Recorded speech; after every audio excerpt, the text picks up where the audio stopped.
hablar del segundo expediente de modificación de créditos del presupuesto de la ciudad, destinado a dar respuesta a las nuevas circunstancias derivadas de la COVID-19. Este segundo expediente, por importe de 37,1 millones, contempla, entre otras, partidas de gastos destinados a reforzar el ámbito escolar, compra de material de protección o personal sanitario, así como una inversión de 1 millón de euros en la digitalización del alumnado. También se prevé dotar con 3 millones el plan Ceuta Resiste. Si sumamos este expediente al primero aprobado hace unos meses, el total ronda los 70 millones de euros. Ponemos a disposición de los servicios públicos, en definitiva, a disposición de los ciudadanos, como decía, una movilización de más de 70 millones de euros de cara a atender directamente a la pandemia. Como decía al principio, atendiendo los servicios que son fundamentales, atendiendo los servicios básicos de esta Administración sin dejar de prestar ni uno solo, sin dejar de pagar una nómina. ¿Qué tal? Buenas noches. El presidente se ha pronunciado en el Pleno sobre las denuncias realizadas por MDice al respecto del decreto de emergencia del pasado 4 de septiembre. Juan Vivas afirma que se ha actuado con absoluta honradez y honestidad y que si no ha sido así, el Gobierno asumirá su responsabilidad. Aquí un servidor, que es quien firma ese decreto de emergencia, no conoce a la empresa adjudicataria de las mascarillas, no ha entrado en contacto con la empresa adjudicataria de las mascarillas. Ha sido un médico, funcionario de la casa, quien dice a quién hay que comprarle las mascarillas, a qué cantidad de mascarillas y a qué precio hay que comprar las mascarillas. Un médico funcionario de esta casa. Ni yo sé el tipo de mascarilla, ni conozco la cantidad de las mascarillas, ni sé el precio que tienen las mascarillas. Ni he entrado en contacto con ninguna empresa, Ahora, si se ha cometido un error, aunque no lo haya cometido yo, lo asumiré yo. Un día en el que se produjo la repatriación de inmigrantes marroquíes acogidos por la ciudad en una nave del Tarajal y que habían quedado atrapados en Ceuta durante la actual pandemia. Por el pasillo humanitario abierto al efecto han retornado a su país 100 ciudadanas marroquíes, 98 son adultas y 2 menores. Mañana continuará el proceso de repatriación. El Pleno ha aprobado con los votos de Partido Popular, Partido Socialista y Vox la ordenanza reguladora del IPSI para mejorar la situación del comercio de Ceuta a requerimiento de Confederación de Empresarios y Cámara de Comercio, rebajando el tipo impositivo de calzado y ropa del 10% y 7% al 5%, como ha hecho ya Melilla, como una fórmula para favorecer así el empleo y ampliar el margen comercial de las empresas. Nos plantearon que tenemos una diferencia competitiva con la ciudad autónoma de Melilla en cuanto al calzado y la ropa, porque en Melilla están al 5% y en Ceuta estaban al 10% y al 7% respectivamente.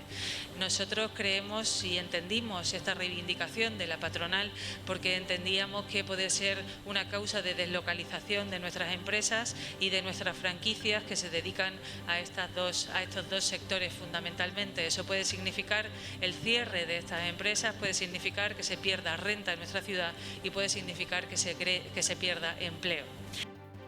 Bien, pues así arrancamos ya su cita diaria en la actualidad en Noticias Ceuta. Hoy es miércoles 30 de septiembre, último día de mes.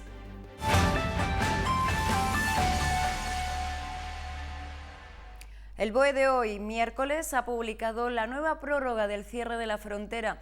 Ha sido a través de una orden rubricada por el ministro de Interior y que afecta a los pasos fronterizos de las 2 ciudades autónomas. Surte efecto desde hoy y se prolongará hasta las 24 horas del 31 de octubre. Hay que recordar que la frontera lleva cerrada desde el pasado 13 de marzo. Concluida la operación de repatriación de ciudadanas marroquíes atrapadas en Ceuta tras el cierre de la frontera por el pasillo humanitario abierto al efecto, han retornado a su país 100 ciudadanas marroquíes, 98 son adultas y 2 menores. Mañana continuará este proceso de repatriación. Esta es la imagen que presentaba la frontera esta mañana. Según un listado consensuado con Delegación y Marruecos, han sido repatriadas entre ayer y hoy cerca de 100 mujeres marroquíes, además de 4 bebés, ya que durante la pandemia ha habido algún nacimiento. En el listado había en un principio 94 personas. En ese listado comprobamos el listado de todas. Sé que de los 94 hemos podido hacer el test a 74. El resto de las mujeres no estaban en presencia, no estaban en el Tarajal, ni tampoco pernoctaban en el Tarajal. Entonces no podíamos comprobar, algunas no querrían irse y otras, lo más seguro a lo mejor, pues por el trabajo y eso, pues querían, tenían la opción de quedarse aquí en Ceuta y se han quedado en algunas casas. En el Tarajal, pues bueno, en el momento que podamos tener ya la posibilidad de que las personas se vayan a Marruecos, pues intentaremos pues cerrar en cuanto podamos pues la nave. Todas ellas con el test rápido realizado antes de pasar la frontera. Y aparte, bueno, pues con la documentación pertinente. Si no tenían documentación en regla no podían pasar a Marruecos. Ahora mismo en la nave del Tarajal no hay ninguna y las demás están en las casas. Están ubicadas en diferentes casas, en distintos centros, de las cuales de esa lista se sacará un listado completo para poder sacar las mujeres lo antes posible. Llevaban 6 meses atrapadas en Ceuta sin posibilidad de salir. Yafida, a usted le tomaron datos ayer, le hicieron la prueba del COVID. Ella no tenía ni datos, ni prueba del COVID, ni nada. ¿Usted es que escuchó anoche que se iba a repatriar? La gente, ya está. Y me vine ahora por la mañana y nada, me dijo, le dije si puedo pasar, dice espérate un poquito a ver si se van a pasar todos. Y después cambia de opinión, que dice que no, que el rey de Marruecos ha dicho que no. A día de hoy en la nave del Tarajal quedan solo hombres, aproximadamente 100. Se hace un llamamiento para todos los marroquíes que quieran regresar a su país, que deben ponerse en contacto con la delegación del Gobierno a través de los siguientes números de teléfono que les mostramos en pantalla.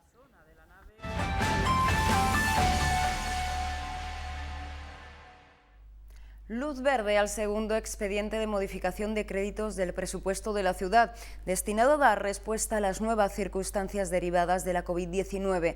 Las fuentes de financiación de este segundo expediente son el Fondo COVID estatal de 25 millones, la reprogramación de los fondos FEDER con casi 11 millones y parte de las partidas que se declararon imposibles a cargo de los 7,2 millones de euros correspondientes a los convenios del agua y al singular hecho fronterizo. Este expediente ha salido adelante con los votos a favor de Partido Popular, PSOE y Vox y en contra de Medice y de Caballas, y es el segundo que se aprueba en plena pandemia.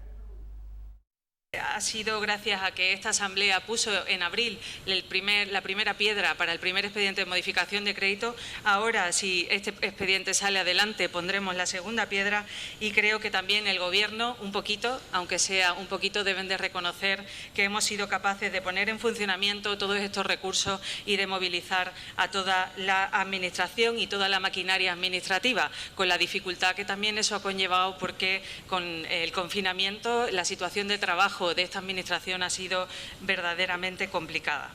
2 expedientes de modificación destinados a dar respuesta a las circunstancias derivadas de la pandemia. Este segundo expediente, el de hoy, cuenta con un importe de 37,1 millones y contempla partidas destinadas a reforzar el ámbito escolar en cuanto a limpieza y desinfección de centros educativos, adquisición de material de protección o personal sanitario y una inversión de 1 millón de euros para la digitalización del alumnado. Otro de los aspectos claves es la dotación de 3 millones con la que se prevé aumentar la partida del Plan Ceuta Resiste.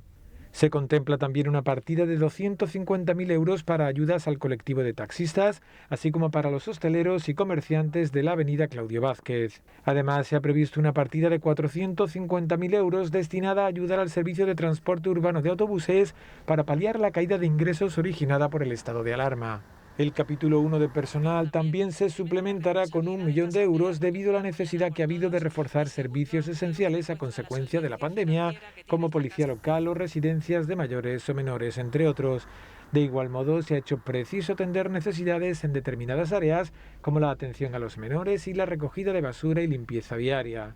Los distintos partidos han fijado su posición desgranando cada uno diversos aspectos del expediente. Es que los 25 millones aportados por el Gobierno presidido por Pedro Sánchez a esta ciudad supone algo más del 67% del total de este expediente de modificación de créditos. Es decir, que algo más de 2/3 partes de la totalidad del importe se sufraga con el dinero destinado por el Gobierno de España a través del Fondo no reembolsable. No entendemos, por lo tanto, que Marruecos deje desamparados a sus ciudadanos, siendo de los únicos países en el mundo que lo ha hecho. Y eso también es un gasto que hemos tenido que asumir y que también queda reflejado en esta partida y en esta modificación presupuestaria. No puede faltar la estrella del presupuesto, la partida de pago de sentencias judiciales. En este caso, en esta ocasión, 3,6 millones de euros. ¿Qué tendrán que ver las sentencias judiciales con la pandemia? Ustedes, es cierto que en el anterior intentaron de forma sincera y consiguieron, lo cual es mérito del Gobierno, buscar el consenso y la unanimidad, y en este expediente de modificación de crédito no lo han hecho. En cualquier caso, un expediente destinado, según el Gobierno, a luchar contra las consecuencias de la grave pandemia en la que estamos inmersos. Entre todos y con el apoyo de todos lograremos salir de esta crisis, de esta crisis y de esta pandemia y de esta crisis sanitaria. Es verdad que la incertidumbre es mucha, es verdad que no sabemos qué va a pasar ni mañana, ni pasado mañana, ni por supuesto qué va a pasar con el presupuesto del año 2021, pero creo que no podemos perder la esperanza. Aporta 1 millón de euros a luchar contra la brecha digital, mientras que según los criterios exigidos al resto de autonomías debería aportar 126.000 euros. Es más, en el campo de la brecha digital, la inversión per cápita de Ceuta comparada con otras autonomías es muy superior al del resto de España. Por ejemplo, es el doble que la de Andalucía. Bien. En el expediente de modificación de créditos aprobado este miércoles hay, como saben, 1 millón de euros destinados a la digitalización en los centros escolares. Precisamente el Consejo de Ministros abordaba esta semana este asunto, apuntando a que las autonomías debían aportar un 20% del total a través de Red.es y el Estado un 80%. Sin embargo, Ceuta va a aportar el 62% del total. Y las comunidades pondrían un 20% de ese convenio y el Estado pone 80%. Esa es una de las cuestiones que hemos hablado desde el principio de la pandemia, precisamente que hemos tratado con el Ministerio de Educación. Y por eso hemos estado esperando hasta que se aprobara este plan Red. En el boletín, en esta nota, si usted se fija, a Ceuta y Melilla ni se le pide siquiera qué presupuesto va a aportar, porque no tenemos competencias y no se nos pide qué se va a aportar. Bien. Se le pide a las comunidades autónomas que aporten el 20% del total. Nosotros vamos a aportar 1 millón de euros, es decir, nosotros vamos a aportar, sin tener que hacerlo, vamos a aportar el 62% del total. El 62%, mientras que a las comunidades se les pide solo el 20%. Es decir, hay una voluntad política manifiesta. ¿Sabe cuánto nos correspondería en el caso de que el Ministerio nos pidiera aportar algo? En el caso que nos pidiera, que ya digo que ni aparece, efectivamente, nos correspondería aportar 126.000 euros. Vamos a aportar 1 millón de euros. En el campo de la brecha digital, la inversión per cápita de Ceuta comparada con otras autonomías es muy superior a la del resto de España. Por ejemplo, es el doble que la de Andalucía. Es muy clarificador el comprobar la inversión per cápita que se realiza en Ceuta comparada con la inversión per cápita que se realiza en otras comunidades. Es decir, la inversión per cápita que para atender esta urgencia de la brecha digital se va a hacer en Ceuta es muy superior a la que se va a hacer en el resto de España. Y eso es gracias a la acción conjunta de esa iniciativa que ha iniciado el Consejo de Ministros y que secunda la ciudad autónoma de Ceuta.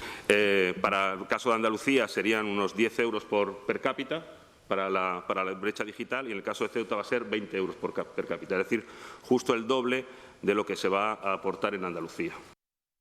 El presidente se ha pronunciado en el Pleno sobre las denuncias realizadas por MDiC al respecto del decreto de emergencia del pasado 4 de septiembre. Juan Vivas afirma que se ha actuado con absoluta honradez y honestidad y que si no ha sido así, el Gobierno asumirá su responsabilidad. Los ciudadanos de Ceuta recibirán puntual información y si aquí se ha despilfarrado un solo euro de los ciudadanos de Ceuta, se asumirán responsabilidades, empezando por mí. Quiero que quede claro. Aquí se ha actuado con absoluta honradez y con absoluta honestidad. Este no es el pleno de las mascarillas. En todo caso será para quitarse las mascarillas. Y no, lo digo yo. Aquí habrá información certera, puntual, detallada y precisa. Porque no quiero que en eso quede ninguna sospecha de nada. No se lo merecen los ciudadanos de Ceuta y tampoco nos lo merecemos nosotros. Renuncias veladas, ningunas. Renuncias veladas, ninguna. Y de amistades, ninguna. Aquí un servidor, que es quien firma ese decreto de emergencia, no conoce a la empresa adjudicataria de las mascarillas. No ha entrado en contacto con la empresa adjudicataria de las mascarillas. Ha sido un médico, funcionario de la casa, quien dice a quién hay que comprarle las mascarillas. A qué cantidad de mascarillas y a qué precio hay que comprar las mascarillas. Un médico funcionario de esta casa. Ni yo sé el tipo de mascarilla, ni conozco la cantidad de las mascarillas, ni sé el precio que tienen las mascarillas. Ni he entrado en contacto con ninguna empresa. Con ninguna empresa. Ahora, si se ha cometido un error, aunque no lo haya cometido yo, lo asumiré yo. PP, PSOE y Vox apoyaron la ordenanza reguladora del IPSI para mejorar la situación del comercio local, estableciendo un tipo impositivo del 5% al sector del calzado y la ropa, al igual que ha hecho Melilla, para proteger así el empleo y asegurar los beneficios de las empresas y evitar la deslocalización de este sector afectado, que tenía antes un sistema impositivo del 10% para calzado y del 7% para la ropa. Esta decisión se adopta tras atender la petición de Cámara de Comercio y Confederación de Empresarios. El objetivo que persigue el Ejecutivo local es convertir a Ceuta en una ciudad libre de impuestos, que no paraíso fiscal, como se ha encargado de aclarar el presidente Juan Vivas. Se trata de poner a disposición del sector económico y sobre todo de aquellas empresas que se dedican a la venta del calzado y a la venta del vestido, poner a su servicio nuestra tributación en esta situación de pandemia y de colapso comercial en el que nos encontramos. 1,5 millones de euros dejará de ingresar la hacienda pública de la ciudad con la reducción del tipo impositivo en calzado y ropa al 5%, una decisión elogiada por el Grupo Socialista, que la apoyó. Sé que desde el punto de vista material, esa primera modificación que se refiere usted al artículo 21, no supone una merma en lo que es los ingresos de la ciudad, sí en esa rebaja del tipo impositivo en la rama de textil y calzado, que pasa a ser de lo que usted ha comentado, de 1.517.000 euros aproximadamente esa merma. Como también lo hizo Vox, que se unió a esta iniciativa en favor del comercio local. En Vox estamos totalmente de acuerdo con disminuir los impuestos para los empresarios y autónomos de Ceuta. Así se lo hicimos también constar en los encuentros que hemos podido tener con Cámara de Comercio, y lo consideramos fundamental para paliar la situación actual derivada de la crisis sanitaria del coronavirus. No así MDIC y Caballas, que criticaron la medida por considerar que no aseguraban el empleo de los empleados de este sector. Concluyó Kisi Chandiramani el debate argumentando que se trataba de proteger el empleo y las rentas, evitando también la deslocalización del sector afectado. El presidente de la ciudad intervino en 2 ocasiones durante el debate sobre la ordenanza reguladora del IPSI para matizar que se trata de una renta fiscal y haciendo una precisión técnica en la que dijo que el IPSI, tal y como está, es monofásico y que afecta a costes de compra de productos, y si cae la demanda, bajando los costes se favorece el empleo, por lo que la denominada renta fiscal busca mantener el empleo. Claro que nadie tiene aquí garantías de que si se rebaja el tipo de gravamen repercuta en el precio. No existe garantía de eso, nadie lo tiene ni ninguna norma que lo obligue. Pero hay un hecho objetivo. El IPSI, tal como está concebido y al ser monofásico, es decir, que nada más que pagarse a la importación en el caso del comercio, forma parte de los costes de adquisición del producto. Forma parte de la manera de determinar el precio, pero no se traslada de manera independiente al precio.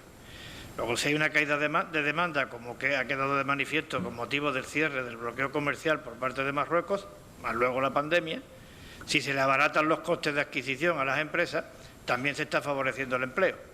El presidente de la ciudad aclaró a Mohamed Ali 2 cuestiones. Ceuta no es ni quiere ser un paraíso fiscal para evadir impuestos, y defendió que ningún empresario quiere despedir empleados porque supone un trauma, un desgarro. Porque un paraíso fiscal significa opacidad en las transacciones financieras y monetarias. Y nosotros no queremos eso. Nosotros queremos transparencia absoluta en las transacciones monetarias y financieras. Paraíso fiscal es que uno mete el dinero en un sitio donde nadie se entera dónde está el dinero. Y eso nosotros no lo queremos para Ceuta. No queremos engrosar esa lista absolutamente deplorable de evasores de impuestos que van buscando paraísos fiscales. No, nosotros queremos una justa compensación por razones de los condicionantes que aquí se dan, de extrapeninsularidad, de hecho singular fronterizo, de escasez de recursos naturales, de alta densidad de población, y gracias a la perseverancia y gracias a la sensibilidad que hemos encontrado en los gobiernos, en algunos gobiernos cuando lo hemos pedido, pues hoy Ceuta tiene un régimen económico y fiscal especial, como tiene Canarias, que no es tampoco ningún paraíso fiscal, un régimen económico y fiscal especial bastante atractivo. Y no me diga usted que cuando los ceutíes pagan un 60% menos de IRPF que se paga en la península, es que le estamos pegando una puñalada a las arcas del Estado. O cuando estamos pagando un 50% menos en las cotizaciones a la Seguridad Social, es que le estamos pegando un navajazo a las arcas del Estado. No, hay una justa compensación por los condicionantes que aquí se dan para el desarrollo de la actividad económica. Y en cuanto a lo del beneficio, los impuestos y el empleo, yo le voy a decir una cosa, señor Mohamed. Ningún empresario quiere echar a nadie a la calle. Ninguno. Cuando un empresario echa a alguien a la calle es porque no tiene más remedio. Y nosotros con esta medida lo que vamos a procurar es que no se vea en esa situación de no tener más remedio que echar a la calle. Ningún empresario, no conozco a ninguno que diga echo gente a la calle, es un disgusto, es un trauma, es un desgarro. Otros asuntos. La ciudad participó en el día de ayer en la Comisión Sectorial de Turismo. Servicios Turísticos prevé participar en la próxima convocatoria del Plan de Sostenibilidad, que contará con una mayor financiación estatal. Entre los objetivos está potenciar la imagen de la ciudad en el exterior y atraer así el mayor número posible de visitantes. El consejero de Fomento y Turismo, Alberto Gaitán, y el director general de Turismo y Planificación de Inversiones, Alejandro Ramírez, participaron ayer en la Comisión Sectorial de Turismo convocada por el Ministerio de Industria, Comercio y Turismo, junto con el resto de autonomías. En la videoconferencia se ha dado cuenta de la prolongación de los expedientes de regulación temporal de empleo hasta marzo del año 2021 para la hostelería y el turismo, así como las ayudas a autónomos.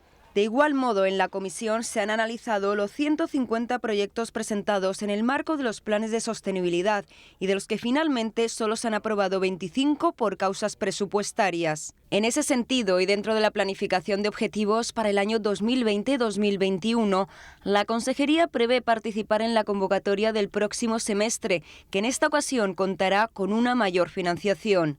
Es por ello que Servicios Turísticos ha venido trabajando en los últimos meses en dicho plan, contando con la colaboración de los empresarios y las áreas de medio ambiente y de cultura. Asimismo, la Comisión ha dado luz verde a la armonización de guías y protocolos de seguridad sanitaria, junto con una campaña de comunicación centrada con el objetivo de generar confianza en el destino España.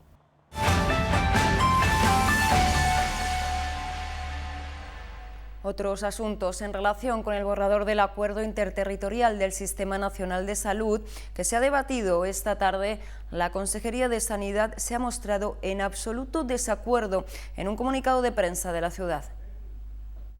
Esta tarde el consejero de Sanidad, Javier Guerrero, defenderá que está en absoluto desacuerdo con los criterios arbitrarios que ha fijado el Ministerio de Sanidad en el documento. En la práctica establece las condiciones para confinar las ciudades con más de 100.000 habitantes, cuando no sea posible controlar los contagios de la COVID-19. Estos criterios son a grandes rasgos que la incidencia de la enfermedad a 14 días supere en la ciudad los 500 casos por 100.000 habitantes, que la positividad, el total de PCR realizadas que detectan el coronavirus en el paciente, sea superior al 10%, también en el municipio, y que haya una ocupación superior al 35% de camas de UCI por enfermos de COVID-19. Según comunicado de la Consejería de Sanidad, estos criterios fueron avanzados anoche a la Consejería sin tiempo suficiente para realizar una adecuada valoración de los mismos. Añade dicho comunicado que no se han tenido en cuenta otras condiciones que pueden afectar a la situación epidemiológica o a la transmisión del virus,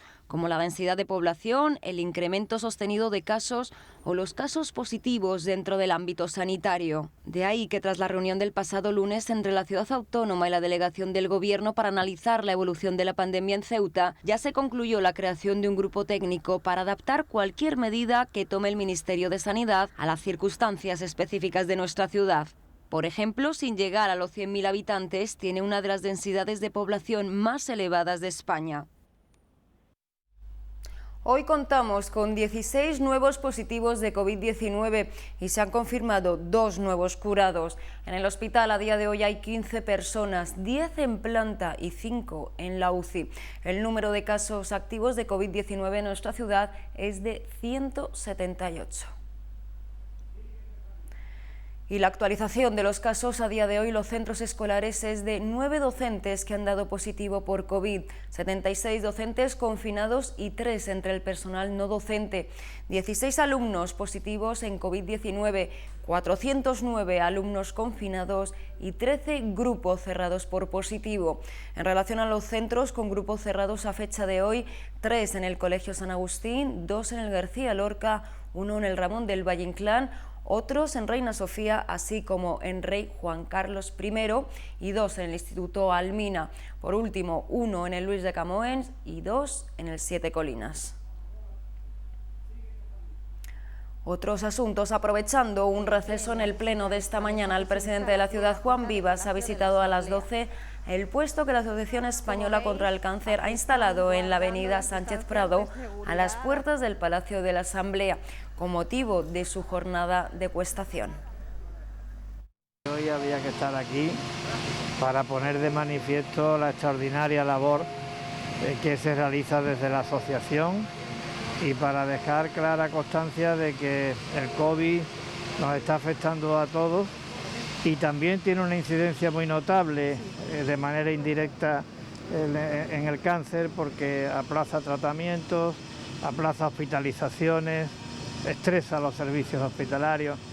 Luego yo creo que ahora con más motivo hay que estar aquí para poner de relieve la extraordinaria labor que se realiza desde la asociación y la sensibilidad que tenemos todos que tener respecto de esta enfermedad.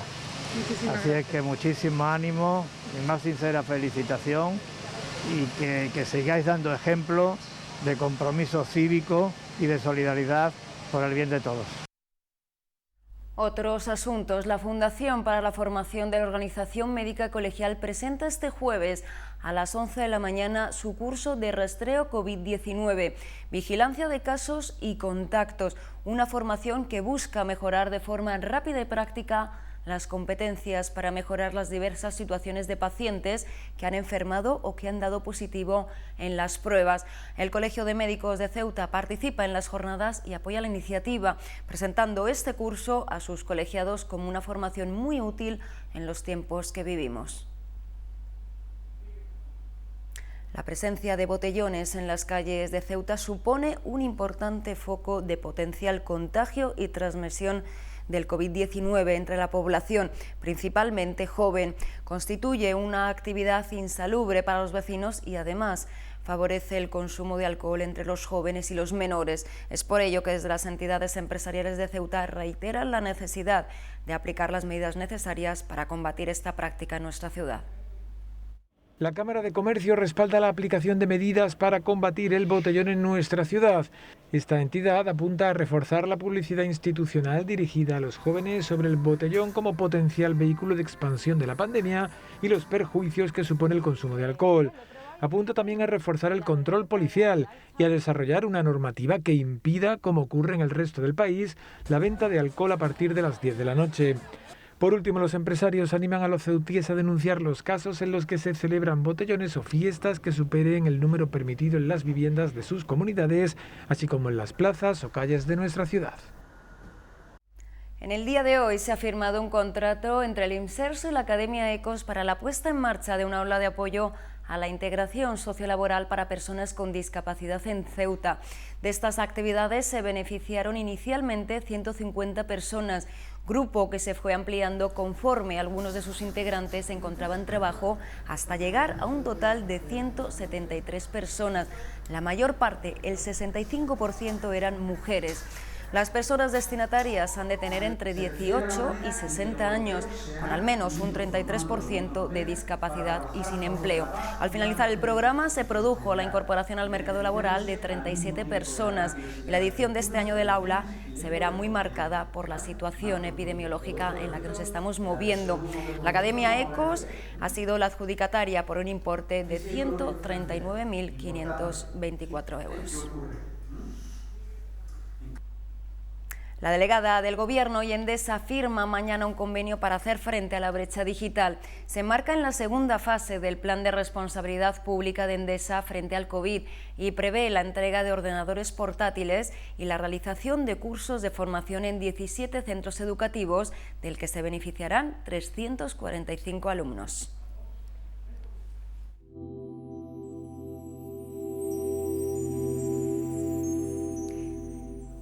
Bien, y momento ya para conocer las previsiones meteorológicas para los próximos 2 días. Mañana jueves tendremos cielos soleados y despejados, con temperaturas que oscilarán entre los 20 grados de mínima y los 26 de máxima, vientos de poniente. Respecto al viernes, alternancia de sol y nubes a lo largo de toda la jornada, con unas temperaturas que oscilarán entre los 19 grados y los 26 de máxima, vientos moderados también de poniente. Y la farmacia de guardia para la noche de hoy es Pulla, Avenida Teniente Coronel Gautier, número 12. El número de la Cruz Roja agraciado en el día de hoy ha recaído en el 219-219. Bien, pues hasta aquí la información del día. Muchísimas gracias por su atención, como siempre. Y bien, vamos ya con el bloque deportivo. Muy buenas noches, Jorge. Buenas noches, Estefanía. ¿Con qué abrimos hoy? Pues si el Pleno ha sido protagonista en la información local, también lo es en el deporte. Estaremos atentos. A ustedes buenas noches y hasta mañana.